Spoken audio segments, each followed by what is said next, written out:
So we have the restart and the two boats lining up, ready for battle once more. 3 more races in this series, potentially. The Japanese have port entry here under the helmsmanship of Dean Barker.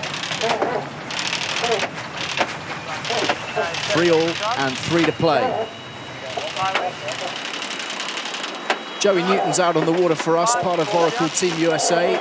Joey, what about conditions? The wind just seems to have died away through the course of the afternoon. Would it be fair to say that's still happening, or do you think we've leveled off? I think we've leveled off now, Ali. It seems to be at a pretty steady sort of 12 or 13 knots. So be about the sweet spot for both these boats. It'll just be really interesting to see what will happen if Team Japan manage to get in front. We've sailed a couple of great races right behind Artemis. If they get their nose in front, maybe they'll be able to get away. Screaming downwind to the He's gone light, all right? He's gone light. Other end of the starting box towards the shore. Southwesterly breeze here in the Great Sound of Bermuda.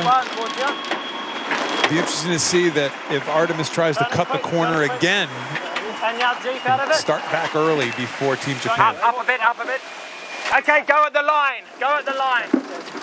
Sorry, mate. And Artemis cuts the corner again. This is the 3rd race in a row we've seen that the boat behind has cut the corner and actually decided to lead back to the start. It's worked every other start so far and the 2 starts prior. Let's see if it works again. Well, this semi-final is anyone's. Remember, 3 points each. Japan against Sweden. Dean Barker against Nathan Outridge.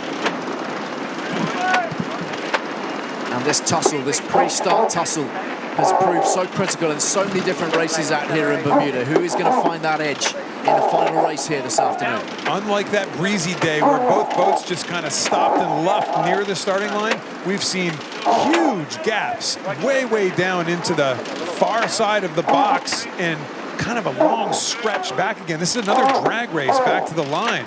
Is Barker late? Neck and neck. Photo start, if such a thing exists. I wouldn't call him late. Yeah. They're away clean. Very well done by Dean Barker. That, again, being jumped by Artemis way down deep in the box. Essentially, they had their pedal down for the last 30 seconds. They were gunning it for the line, trying to get there on time. And sure enough, judged it within about, I don't know, a couple meters from 30 seconds away, going 30-plus knots. Easy? Easy. Easy. Now they just got to figure out a little luff, aggressive luff. He'll do a couple of these if he can keep the overlap.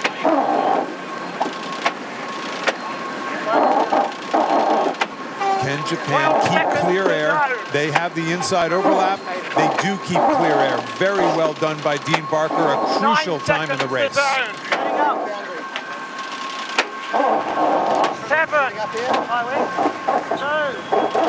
1. Watch out. Artemis jibing.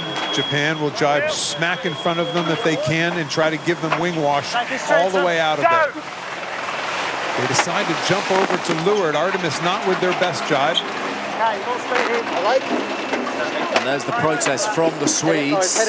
I can't say that I saw anything that Japan did improperly going into that finish, but they better get their pace going quick because Artemis is not going slow. Sure enough, no penalty. That was a bit of a reach, I think, for Artemis, just seeing if somehow the umpires saw something that we didn't. Look at this drag race. It's going to be 2 and in. And this race, Kiwi left, all right?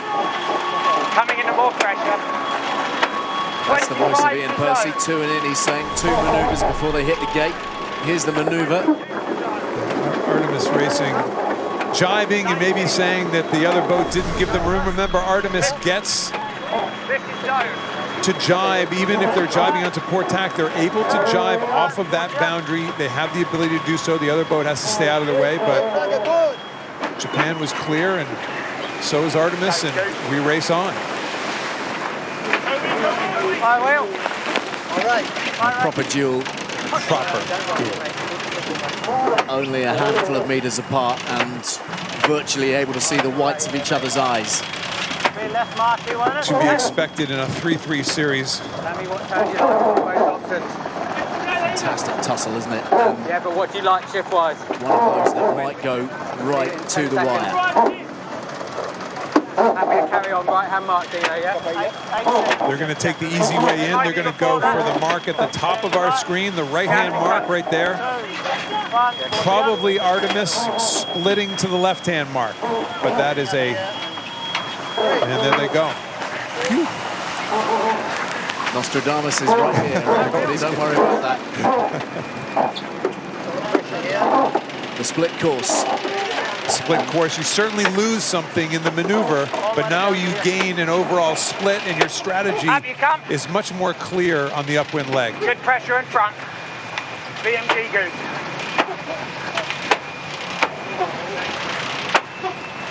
So we keep hearing this phrase, VMG good. Explain that to the layman, Kenny. That is the difference between speed and angle. So if they wanted to head 15 degrees lower, 20 degrees lower, they could go a lot faster, but they would actually be angling away from the mark. At the same time, they could angle tighter to the wind and go quite a bit slower. What they're trying to do is find that perfect balance between speed and angle, and that's what they call VMG. And that is the tactician's job. That is solely his possession. And does he have software to help him out on board, or is he just gauging that from being out there? Yes and yes. To be frank, it's a gut feel. You're looking at the other boat, your matching angle, your higher angle, your lower angle. Everything changes. It's completely changing all the time as to where you sit on the race course and where your competitor is. Ready to boundary. Really good pressure boundary. Not sure that's shut. Yeah. We saw Artemis come up into that confrontation right there, a little further behind. That's because of that leeward mark, that split at the gate. You lose a little bit of distance there, sorry, and you're just hoping that the wind shifts work in your favor now.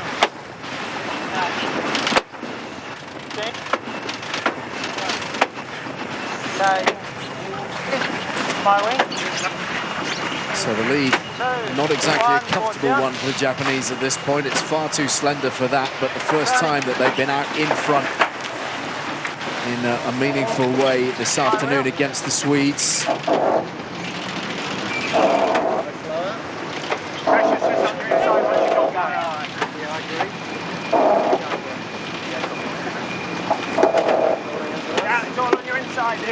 Quality flight time from both of these boats so far this afternoon. It's really the perfect condition for it. That 12, 13, 14 knots, seemingly stable on their foils. Artemis did not get further away in that little confrontation. Again, they forced the split. They gave up a little bit early, but they're hoping for benefits later on in the leg.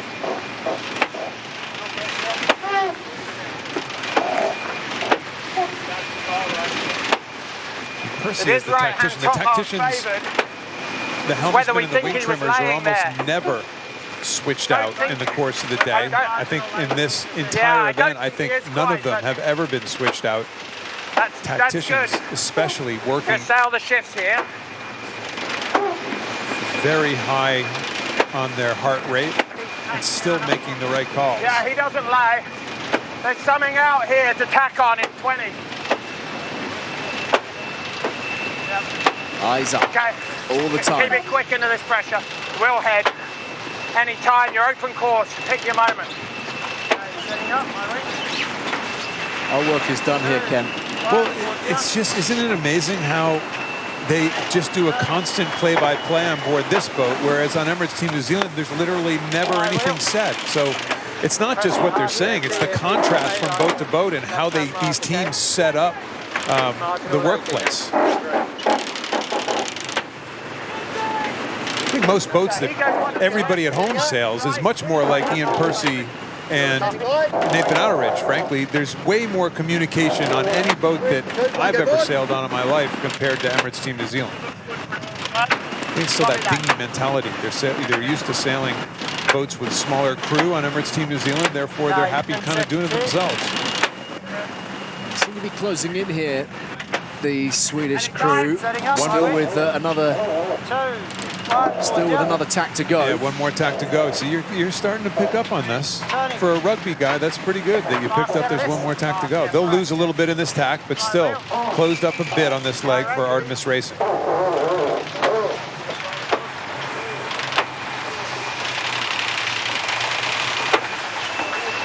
Japanese set sail downwind with this lead that they've quietly built.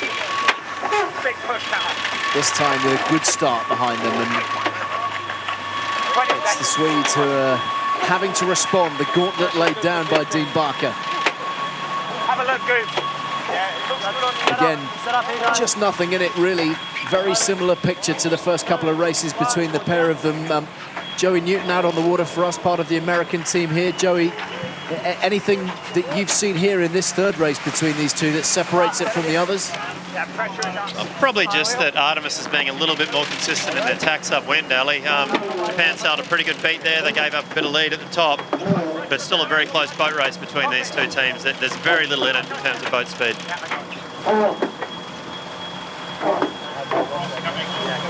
Pressure high. This is a one mistake lead, as we've referenced before. One mistake, and this is an easy pass. Keep it ripping, boys. Pressure is high. That clicking sound, by the way, is supposedly a hydraulic winch. That winch is not turned conventionally by the guys on the coffee grinders, the guys spinning the handles. The winch is somehow moved by a button or a foot pedal or something, and it's hydraulic. And that's what makes that clicking sound on board Artemis Racing. Nice squirt there. That winch right there. 20 seconds at the moment. The only winch on the boat. A lot of these boats, some of these boats don't even have winches.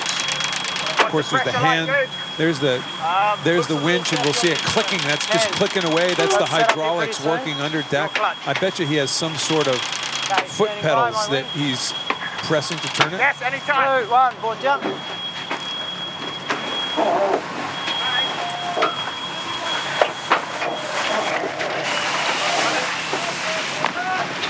High wheel. Coming up into it a bit. Still not much in this. Yeah, not much in this at all. They're closing up, aren't they? Both boats will be laying into the mark. Neither boat will have to make that really hard decision, that hard turn at the bottom end. So just a nice clean mark rounding, and then gloves are off on this next leg. Climbing up here and Terrific work so far from the Japanese, and another crisp rounding of the gates as they disappear upwind. Nathan Artemis and the Swedes responding in kind. Here's a question for you, Ken. Who do the defenders want in this Challenger playoff final? The Kiwis already there. Would they rather face the Swedes, Artemis Racing, who beat them twice in the qualifying rounds, or would they rather have SoftBank Team Japan under Dean Barker, the team that they've been closely affiliated to on the design front? I'm going to do the only thing that I know how to do, and that's to throw it to Joey Newton out on the water. Joey, of the three boats left, who do you think the toughest boat is in the fleet right now? Yeah, good question, Ken. I kind of had Artemis going into the round robins before this series as being the top challenger, and they've had a couple of bad days and maybe a few bad decisions on the foils that they've got, so I really don't know at the moment. The Kiwis are looking strong, but they've looked less strong today against the sort of weakest challenger there was, so maybe it's SoftBank Team Japan. A few bad manoeuvres here and there, a couple of bad days, a little bit of inconsistency from the Swedes, Joey, but are they the team perhaps you fear the most in terms of their boat speed when it all comes together? Yeah, and look, we've seen that through the World Series as well. The Swedes, when the switch is on, they're incredibly hard to beat, but they're inconsistent. They go up and down a lot. So, you know, the Kiwis have shown maybe they're not as fast, but they're super consistent in their manoeuvres. They're super consistent around the track, and they rarely make mistakes.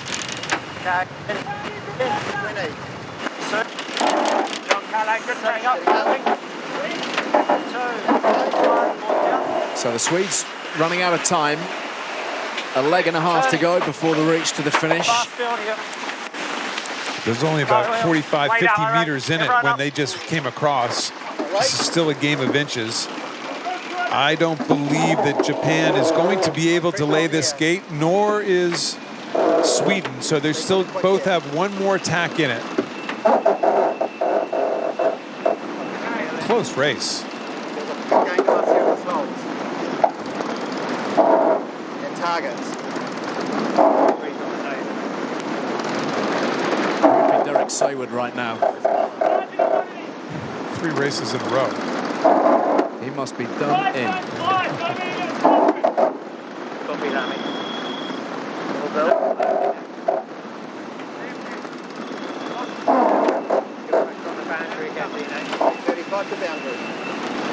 Dean Barker with a job to do to hold off this Swedish challenge here, with one more leg to come after this before they take off down the runway to finish up by the shoreline. Sitting up. Okay, there's another one up there. Still 30 seconds. Take this one up. They've earned their feed tonight, this lot. This will be obviously quite a momentum builder for the team that wins. Not too many races to go, and you know that 1 point lead going into tomorrow, but this is a very close contest here right now. And exactly what we'd expect. This is what, remember, this is what we said. We knew this. This was going down to the wire. These two guys, their consistency, neither teams were there. Consistent inconsistencies. See, Dean Barker might have had to do a little loop around that mark right there. You can't, he doesn't want to hit it. That might, you don't, he's gonna, wow, looping around that mark all of a sudden is lost in the lead. I wonder if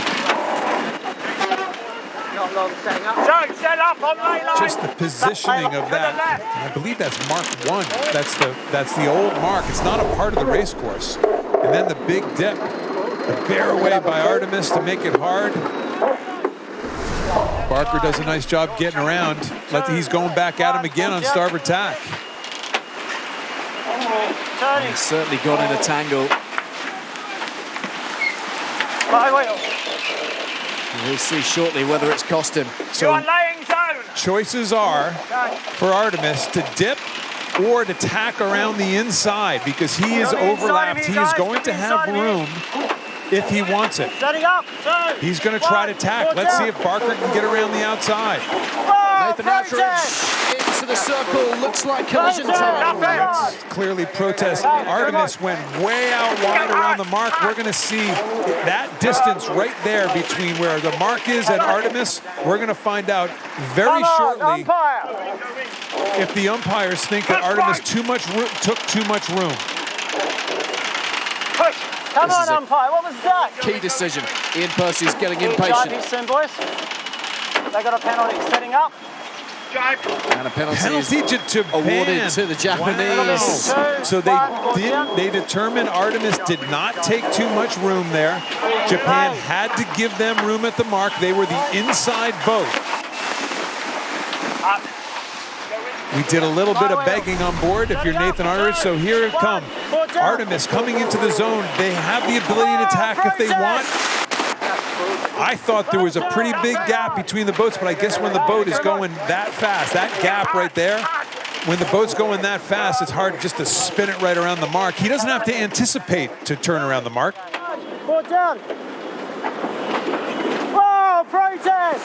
Wow, this is the view. That's the one. Very close. But the amazing thing is Artemis, not only was there a foul, they pushed for a foul, they actually got the boat going really well after this. The wrong board is down right now.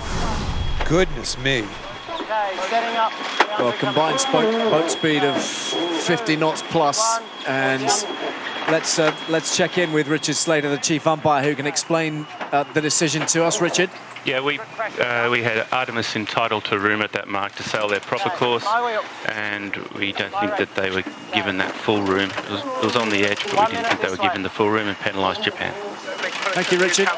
On the edge. I think he's back on the Christmas card list of Ian Percy now. Yeah, I'll go real fat. I think there could be flowers, chocolates, all kinds of things being sent in Richard Slater's direction after that. Those are those incredibly marginal calls that you know every Japan fan is thinking, man, that shouldn't have gone against us, and every Sweden fan, of course it should have gone against them. You know, that was a definite penalty. That was a tough decision, I'm guessing, for the umpires to make. Okay, and once they make it, it's done deal. And all of a sudden you look and there is a serious gap on the water. So I'm sure massive disappointment for the Japanese fans and a great comeback. Let's not forget, this is a big comeback for Artemis Racing. Japanese arrived here today leading 3-1 in this Challenger playoff semi-final. First to 5. The Swedes now closing in on a 4-3 lead. As soon as we're through here, we work it deep, okay, boys? And they've caught a break on the penalty decision. They will argue that these things level themselves out across the course of time. They've been on the rough end of the stick on a couple of occasions here in Bermuda through the first couple of weeks of watch the boundary down here. We don't want to go out of bounds. racing. There is another putt coming in 10. But the Swedish flags are being raised. In 5. I can always go down. Yeah, let's Terrific comeback. Might have to be judged through. The race in the balance right up until that crucial rounding of gate 5. Down, please.